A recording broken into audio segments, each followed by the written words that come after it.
সারা বছর কঠোর পরিশ্রম করেন। আমার সব টাকা কষ্টার্জিত। আমি তাকে দেখার জন্য সারা সপ্তাহ অপেক্ষা করছিলাম। ভয়ে তার সমস্ত শরীর কাঁপছিল। তুমি কি সম্পূর্ণ ঘটনাটা জানো? হ্যালো এভরিওয়ান, আমি ইংলিশ দিদিমণি।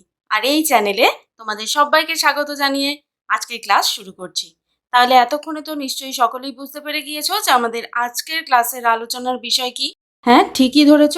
সেন্টেন্সগুলোতে যেই শব্দগুলোকে আমরা গ্রিন দিয়ে হাইলাইট করেছি সেই শব্দগুলোই হচ্ছে আমাদের আজকের আলোচনার বিষয়। শব্দগুলো যখন আমরা পড়ছি তখন কিন্তু আমাদের মনে হচ্ছে যে আরে এই শব্দগুলো তো খুবই সহজ, আর এগুলো তো আমরা খুব সহজেই ইংরেজিতে তৈরি করতে পারবো। এবার এই যে শব্দগুলো সারা, সব, সম্পূর্ণ, সমস্ত, এই বাংলা শব্দগুলো যখন বাংলা বাক্যে থাকবে তখন আমরা ইংরেজিতে কিভাবে সেন্টেন্স তৈরি করব।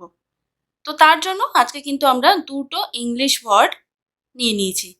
প্রথম যে ইংলিশ ওয়ার্ডটা আমরা আজকে আলোচনা করব সেটা হচ্ছে অল। অলের মানে কি?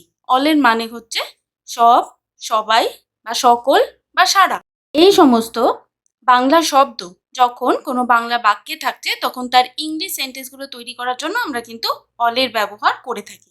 কিন্তু এখানে আরও একটা খুব ইম্পর্টেন্ট জিনিস আছে যেটা আমাদের সকলেরই জানা দরকার, এবং তার সাথে সাথে বাক্য গঠনের সময় মনে রাখাটাও একই সাথে জরুরি।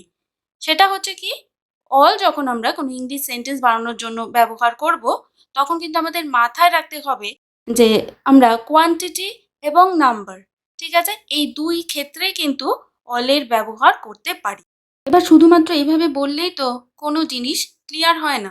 কোনো জিনিস ঠিকভাবে বোঝার জন্য আমাদের কি দরকার হয়? আমাদের অবশ্যই এক্সাম্পলের দরকার হয়। তাহলে দেখে নিচ্ছি এখন প্রথম এক্সাম্পলটা। প্রথমত আমি সবাইকে ধন্যবাদ জানাতে চাই। এখানে প্রথমত মানে কি? এখানে প্রথমতর মাধ্যমে আমরা এই কথাটাই বলছি যে সবার আগে, প্রথমত বা সবার আগে আমি সবাইকে ধন্যবাদ জানাতে চাই। ইংলিশে কিভাবে বলছে কথাটা? First of all I would like to thank everyone. তাহলে আমরা নিশ্চয়ই এই ধরনের ইংলিশ সেন্টেন্স কখনো না কখনো নিজেরা বলেছি কিংবা কেউ বলছে সেটাও শুনেছি।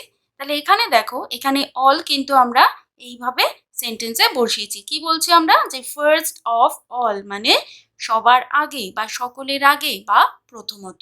এবার দেখে নিচ্ছি পরের সেন্টেন্স। আজকের মতো সব হয়ে গেল। এই ধরনের একটা মানে আমরা যখন ইংরাজিতে এক্সপ্রেস করতে চাইবো তখন সেন্টেন্সটা আমরা কিভাবে বলবো? সেন্টেন্সটা আমরা বলবো এইভাবে, that's all for today. That's all for today. এবার এই ধরনের কথাও নিশ্চয়ই আমরা কখনো না কখনো কাউকে না কাউকে বলতে শুনেছি। কোন ক্ষেত্রে এই ধরনের সেন্টেন্স ব্যবহার করা হয়? যখন কোনো সেশনের এন্ডে কিংবা কোনো ক্লাসের এন্ডে, কোনো স্কুলে বা কলেজে টিচার বা প্রফেসরসরা স্পেশালি এই ধরনের কথা কিন্তু ক্লাস শেষ করার পরে কিংবা লেকচার শেষ করার পরে বলে থাকেন। কি ধরনের কথা? সেন্টেন্সটা আমরা আরেকবার দেখে নিচ্ছি, that's all for today.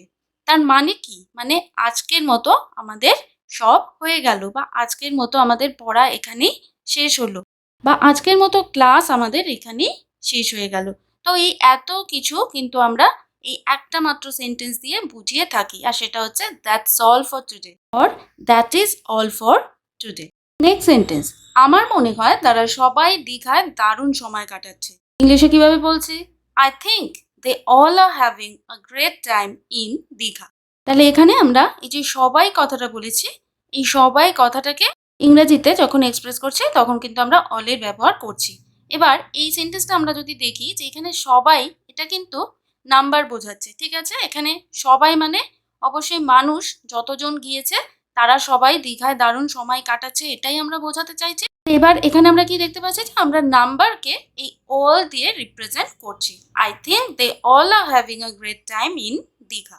Next sentence, সকল শিক্ষার্থীরা বার্ষিক অনুষ্ঠানে অংশগ্রহণ করছে।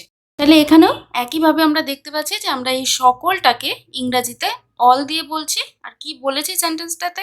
All of the students are participating in the annual function. All of the students are participating in the annual function.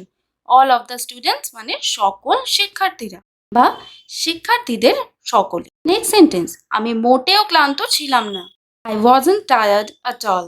এবার এখানে দেখো, আমরা কিন্তু দেখতে পাচ্ছি যে আমরা এতক্ষণ যা যা মানে বলেছি তার কোনোটাই কিন্তু এখানে নেই, কিন্তু তারপরেও আমরা অলের ব্যবহার করেছি। কেন? না এখানে কিন্তু একটা ফ্রেজের ব্যবহার হয়েছে, আর সেই ফ্রেজটা হচ্ছে not at all. I was not tired at all. তাহলে আমরা কি দেখতে পাচ্ছি যে ওয়াজের পরে কি আছে? নট, আর তারপরে কি লাস্টে কি আছে? At all. তাহলে নট অ্যাট অল এটা হচ্ছে একটা ফ্রেজ, এই ফ্রেজটার এই সেন্টেন্সে ব্যবহার হয়েছে, তো সেই ক্ষেত্রে কিন্তু অলের ব্যবহার হয়েছে। তার মানে এখানে কিন্তু আমরা ওই সবাই, সকলে, সারা, সমস্ত এইসব ছাড়াও অলকে এইভাবে সেন্টেন্স তৈরির জন্য ব্যবহার করতে পারি।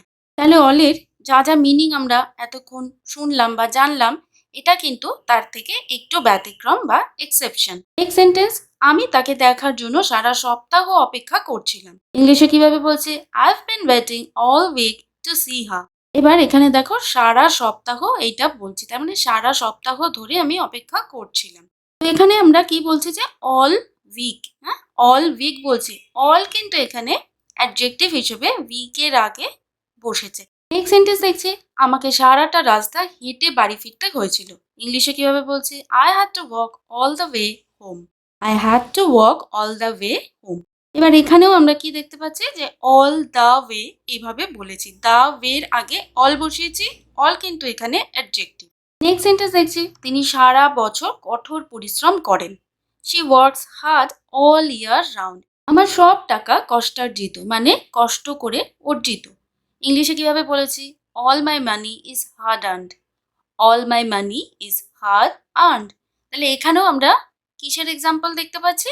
কোয়ান্টিটিতে যখন অলের ব্যবহার হচ্ছে তখন কিভাবে সেন্টেন্স তৈরি হবে তার একটা এক্সাম্পল কিন্তু আমরা এখন এই বাক্যের মাধ্যমে দেখতে পাচ্ছি।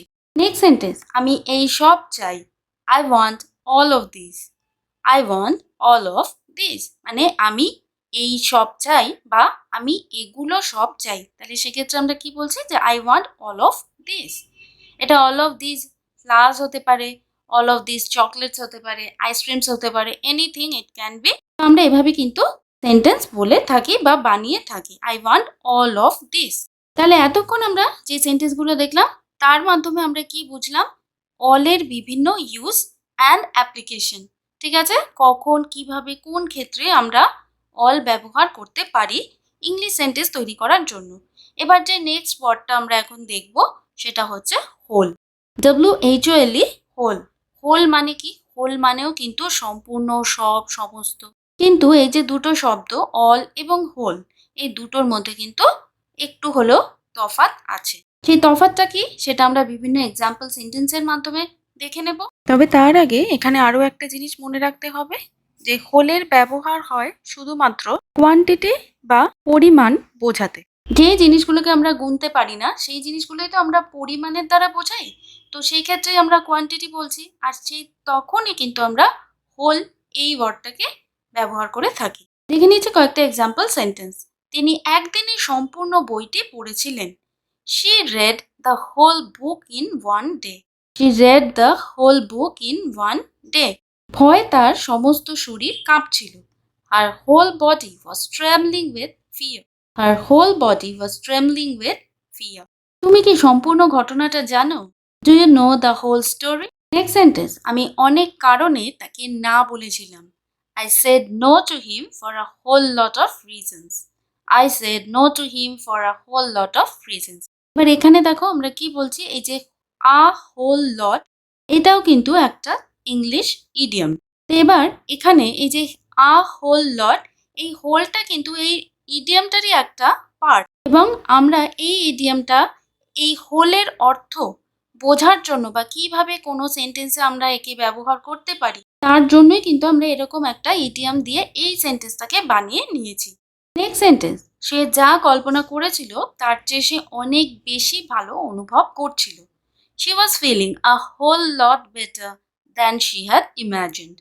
She was feeling a whole lot better than she had imagined. তাহলে আবারও আমরা এখানে দেখতে পাচ্ছি যে এখানে আমরা a whole lot এর ব্যবহার করেছি।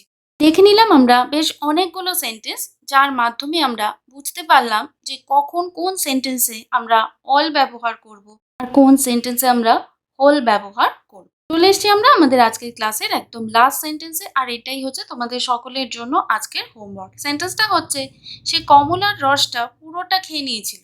সে কমলার রসটা পুরোটা খেয়ে নিয়েছিল। আজকে যে দুটো ওয়ার্ড নিয়ে আমরা আজকের ক্লাসে আলোচনা করলাম, তার মধ্যে থেকে কোন শব্দটা দিয়ে আজকের এই বাংলা সেন্টেন্সটাকে ইংরাজিতে তৈরি করতে হবে এবং সেই সেন্টেন্সটা কি হবে, সেটাই কিন্তু তোমরা আমাকে লিখে জানাবে আজকের ভিডিওর কমেন্ট সেকশনে। তাহলে দেখা হবে তোমাদের সাথে এরকমই আরো একটা ভিডিওতে, আরো কিছু ইউজফুল কন্টেন্টের সাথে। ততক্ষণ অবধি তোমরা সকলেই ভালো থেকো, সুস্থ থেকো। Stay safe and healthy. Bye bye. Thank you.